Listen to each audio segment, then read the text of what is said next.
사랑하는 형제자매 여러분, 그리고 진리의 말씀을 찾아 이곳에 오신 모든 분들을 주님의 이름으로 환영합니다.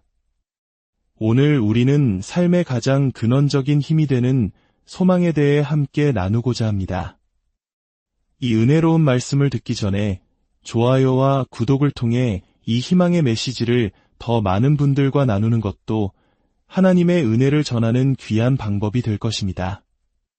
여러분의 삶에 주님의 평안이 가득하기를 기도합니다. 소망은 믿는 자에게 주시는 하나님의 선물입니다. 고린도전서 13장은 우리에게 이렇게 말합니다. 그런즉 믿음, 소망, 사랑, 이 세 가지는 항상 있을 것인데 저와 함께 따라해 보시겠습니까? 믿음, 소망, 사랑. 시편 42편 5절에서 다윗 왕은 스스로에게 이렇게 외칩니다. 내 영혼아, 내가 어찌하여 낙심하며 어찌하여 내 속에서 불안해하는가? 너는 하나님께 소망을 두라. 그렇습니다. 여러분이 만약 사람에게 모든 믿음과 기대를 건다면 때때로 실망하게 될 것입니다. 하지만 우리의 소망을 온전히 하나님께 둘 때 우리는 결코 실망하는 법이 없을 것입니다. 하나님은 절대로 당신을 저버리지 않으십니다. 하나님께서는 바로 당신을 이 땅에 보내실 때 아주 특별하고 구체적인 목적을 가지고 계셨습니다. 이 사실을 마음 깊이 새기시기 바랍니다. 지금 이 자리에 앉아 계신 한 분 한 분, 그리고 화면을 통해 이 메시지를 듣고 계신 모든 분들을 향한 하나님의 계획이 있습니다. 그리고 여러분이 그 목적을 발견하고 이루어 나갈 때 여러분의 삶은 상상할 수 있는 가장 기쁘고 경이로운 모험으로 가득 차게 될 것입니다. 하나님께서는 당신을 위한 계획을 갖고 계십니다. 당신에게는 신성한 운명이 주어졌으며 그 안에는 당신이 다 담을 수도 없는 무한한 잠재력과 축복이 예비되어 있습니다. 하나님의 은혜는 당신의 미래에 있으며 그것은 당신의 가장 대담한 꿈을 뛰어넘는 것입니다. 하나님께는 불가능한 일이 없으며 그를 사랑하는 자들에게도 불가능이란 없습니다. 다 함께 우리 주님께 찬양을 드립시다. 성경 속에서 예수 그리스도는 우리의 복된 소망으로 묘사됩니다. 사도 바울은 그리스도를 영광의 소망이라고 선포했습니다. 소망은 우리 안에 열정과 흥분을 불러일으킵니다. 혹시 자신이 하는 일에 대해 엄청난 열정을 가진 사람들을 본 적이 있습니까? 그것은 바로 그들이 그 일을 통해 무언가를 성취할 수 있다는 소망을 품고 있기 때문입니다. 소망은 기쁨을 낳습니다. 이 기쁨은 세상이 줄 수도 빼앗아갈 수도 없는 종류의 것입니다. 소망이란 어둠 속에서 손을 뻗는 믿음이며 우리가 섬기는 하나님은 결코 실패하지 않으신다는 것을 아는 확신입니다. 로마서 5장 2절은 말합니다. 우리가 하나님의 영광을 바라고 즐거워하느니라. 성경에 기록된 최초의 소망에 대한 예언은 창세기에 나옵니다. 바로 여자의 후손이 뱀의 머리를 상하게 할 것이라는 약속이었습니다. 여기서 여자는 동정녀 마리아를, 그 씨앗은 예수 그리스도를, 그리고 뱀은 사탄을 상징합니다.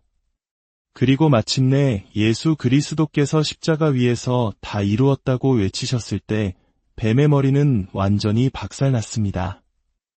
이것은 사탄이 이미 패배한 적이라는 하나님 아버지의 희망의 메시지입니다. 사탄은 더 이상 당신 위에 아무런 권세도 없습니다. 그는 당신을 조종할 수도 해할 수도 없습니다. 그는 십자가에서 완전히 패배했습니다. 주님께 영광의 찬양을 올려드립시다. 히브리서 11장 1절은 말씀합니다. 믿음은 바라는 것들의 실상이요 보이지 않는 것들의 증거니. 저는 이 구절을 참 좋아합니다. 우리는 성경에 기록된 하나님의 과거 행적들 때문에 우리가 바라는 것들을 확신할 수 있습니다. 저는 하나님께서 기도에 응답하신다는 것을 확신합니다. 저는 하나님께서 질병을 고치신다는 것을 확신합니다. 저는 영원한 생명이 있음을 확신합니다. 그리스도께서 죽음에서 부활하셨고 그가 살아계시기에 우리도 또한 살 것이기 때문입니다. 저는 만왕의 왕께서 곧 능력과 큰 영광으로 다시 오실 것을 확신합니다. 하나님의 말씀이 그것을 분명히 선포하고 있기 때문입니다. 반대로 소망이 없는 비관적인 사람들과 함께 있어 본 적이 있으신가요? 그들은 절망의 늪에 빠져 허우적거리고 절망은 곧 우울증으로 이어집니다. 삶은 끝없는 눈물의 길이 되어버립니다. 그들은 이렇게 말합니다. 내 인생은 정말 싫어. 아무 의미도 없어. 나에겐 아무런 목적도 없어. 하지만 그것은 절대적으로 틀린 생각입니다. 하나님께서는 당신을 위한 목적을 가지고 계십니다. 이제 그 자기 연민의 자리에서 일어나 하나님께서 당신을 위해 준비하신 그 목적을 찾기 시작하십시오. 우리가 이렇게 한 공간에 함께 앉아 있지만 바로 옆 사람이 어떤 고통을 겪고 있는지 우리는 알지 못합니다. 겉으로는 미소 짓고 있지만 속으로는 울고 있는 사람들이 있습니다. 행복에 대해 이야기하면서도 감정적인 지옥 속에서 살아가고 있는 사람들이 있습니다. 혹시 이것이 당신의 이야기입니까? 당신의 가정, 당신의 결혼 생활, 혹은 당신의 사업에 관한 이야기입니까? 하나님께서는 오늘 당신에게 이 말씀을 주십니다. 하나님께 소망을 두어라. 오직 하나님께 소망을 두어라. 잃어버린 소망은 죽음의 그림자를 불러옵니다. 많은 사람들이 더 나은 것을 바라기보다 그저 최악의 상황을 피하기만을 바라는 삶을 삽니다. 하지만 사람은 소망 없이 살 수 없습니다. 소망이 없다면 당신의 마음은 무너지고 정신은 혼미해지며 의지는 비틀거릴 것입니다. 눈물에 가려 앞을 보지 못한 채 기쁨이 흐느낌 소리에 질식해버린 아무 곳으로도 향하지 않는 길을 걷게 될 것입니다. 오늘 절실하게 소망을 찾고 있는 당신에게 하나님으로부터 온 메시지가 있습니다. 더 밝은 내일을 위한 소망이 있습니다. 기쁨이 가득한 내일을 위한 소망이 있습니다. 성취로 가득 찬 내일을 위한 소망이 있습니다. 꿈은 여전히 이루어집니다. 하나님의 약속과 능력으로 보장된 결코 실패하지 않는 소망이 있습니다. 우리의 소망은 막연한 희망사항이 아닙니다. 그것은 실제이며 살아있고 영원하며 지금 바로 당신의 것입니다. 구하기만 하면 얻을 수 있습니다. 다 함께 주님께 찬양의 함성을 외칩시다. 우리 중 많은 이들이 과거의 큰 실패에 대한 기억에 시달립니다. 인생이라는 드라마에는 결코 잊을 수 없는 어두운 장이 있습니다. 그때 만약 그랬더라면 하고 생각하며 과거의 실패를 곱씹고 그 기억을 키워나갑니다. 하지만 기억하십시오. 어제의 비극적인 실수를 계속해서 떠올리는 것은 내일에 대한 소망을 품을 수 있는 우리의 능력을 마비시킵니다. 이 말을 다시 한번 강조하고 싶습니다. 어제의 비극적인 실수를 기억하는 것은 내일에 대한 당신의 희망을 꺾어버립니다. 혹시 성경을 제대로 읽어보신 적이 있습니까? 이 책은 완벽한 사람들에 대한 이야기가 아닙니다.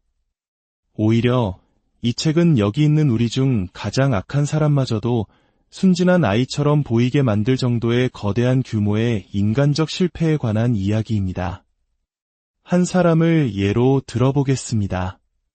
모세는 살인자였습니다. 그는 자기 동족인 히브리인을 때리는 이집트 사람을 죽이고 모래에 묻었습니다. 하지만 하나님께서는 바로 그 모세를 사용하셔서 이스라엘 백성을 이집트의 노예 생활에서 이끌어내셨습니다.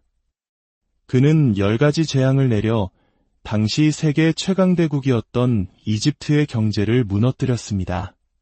그는 수백만 명을 이끌고 홍해를 건넜으며 신의 산에 올라 하나님과 얼굴을 맞대고 십계명을 받았습니다. 그는 40일 동안이나 하나님의 임재 가운데 머물렀고 산에서 내려왔을 때 그의 얼굴에서는 광채가 났습니다. 그는 지팡이로 바위를 쳐서 사막 한가운데서 물이 솟아나게 했고 그 물은 200만 명의 사람들과 그들의 모든 가축을 먹이기에 충분했습니다. 그는 120세까지 살았고 하나님께서 직접 그를 묻어주셨습니다. 그런데 놀라운 사실이 있습니다. 예수님께서 이 땅에 계실 때 변화산에서 위로와 격려가 필요하셨을 때 하나님께서는 누구를 보내셨을까요? 바로 모세였습니다. 사람을 죽였던 그 모세 말입니다. 살인자에게는 참으로 과분한 영광이 아닐 수 없습니다. 이 이야기는 우리에게 무엇을 말해줍니까? 바로 당신에게도 소망이 있다는 것입니다. 스스로를 포기하지 마십시오. 소망은 연약한 식물과 같아서 쉽게 꺾이고 꺼져버릴 수 있습니다. 그래서 우리는 소망을 지키기 위해 싸워야 합니다. 모든 희망은 사라졌어.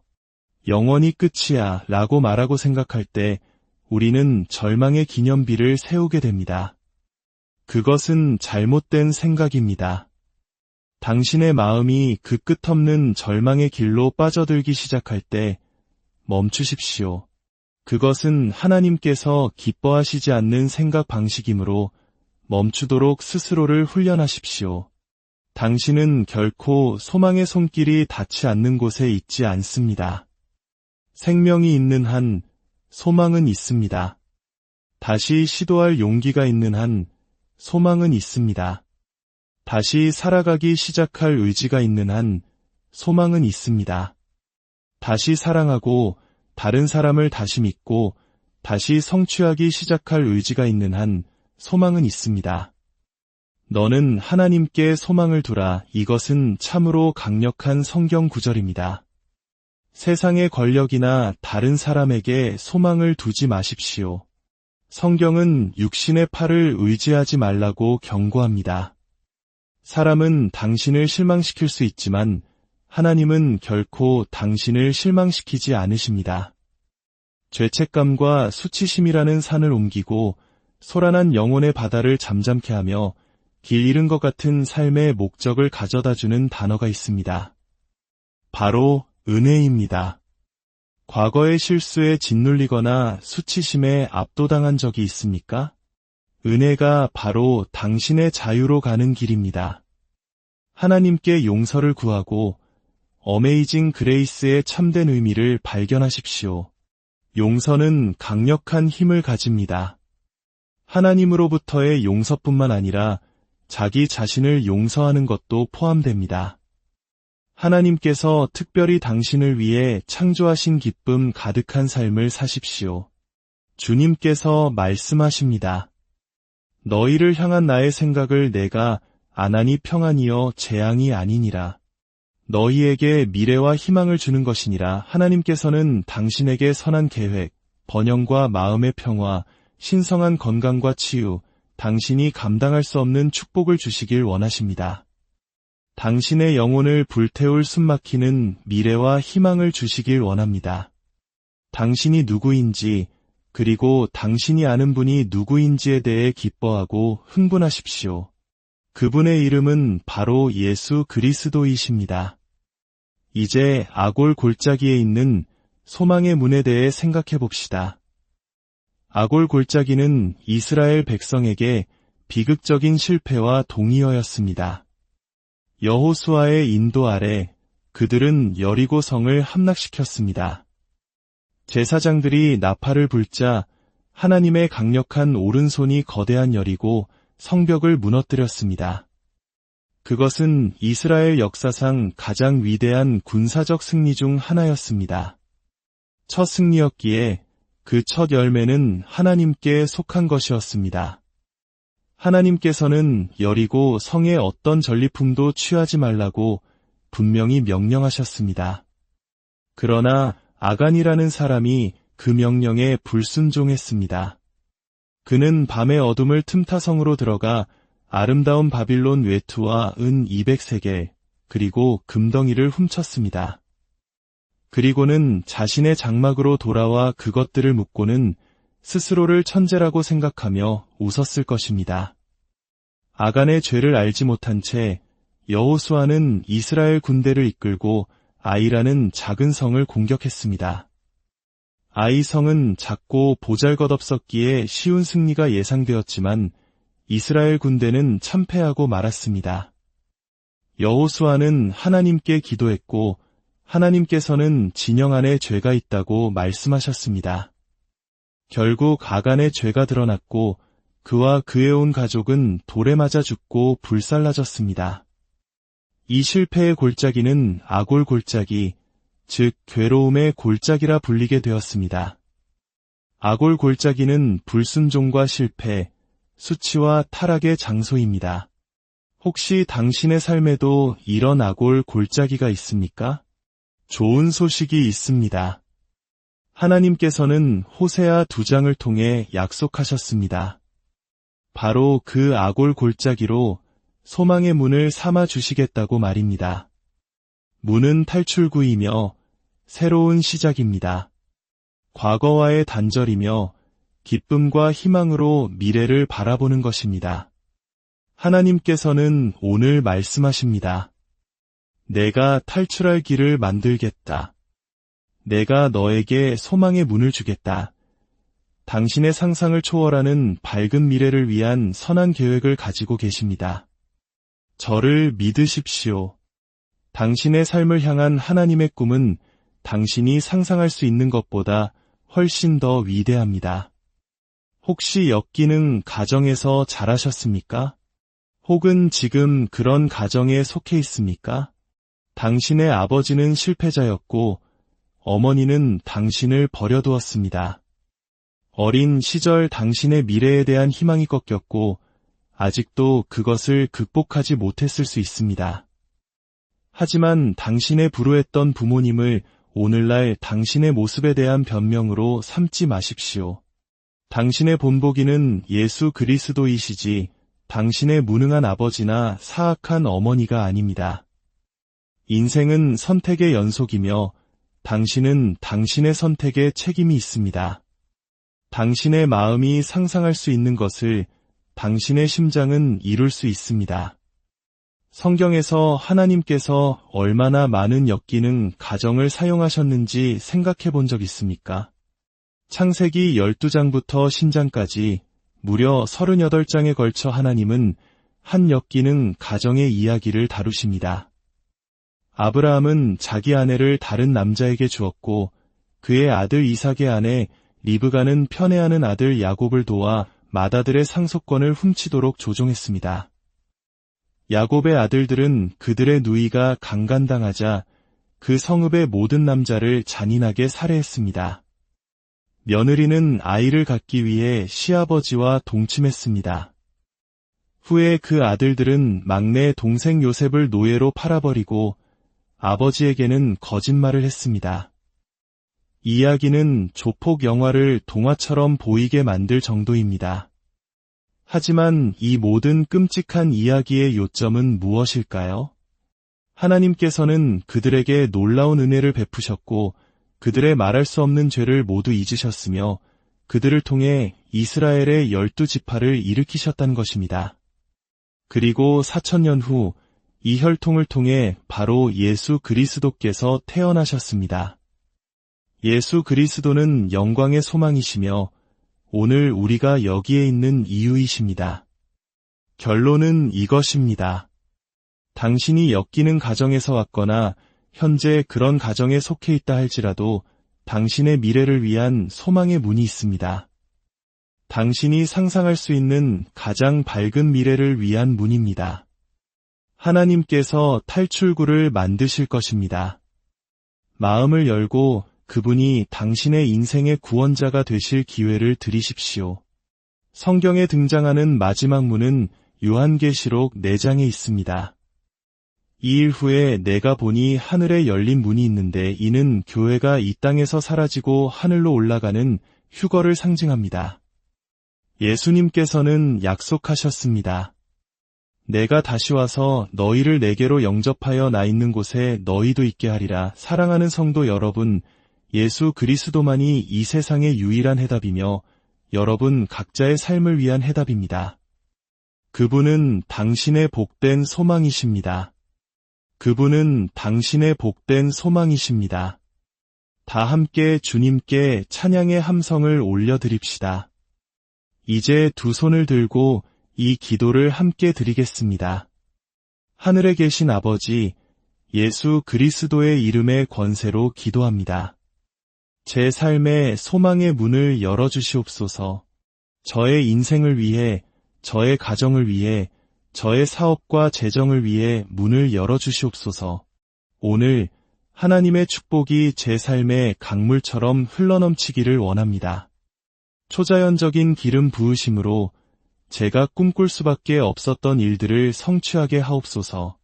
하나님께는 불가능이 없사오니 제가 기쁨이 넘치는 승리의 삶을 살기 원합니다.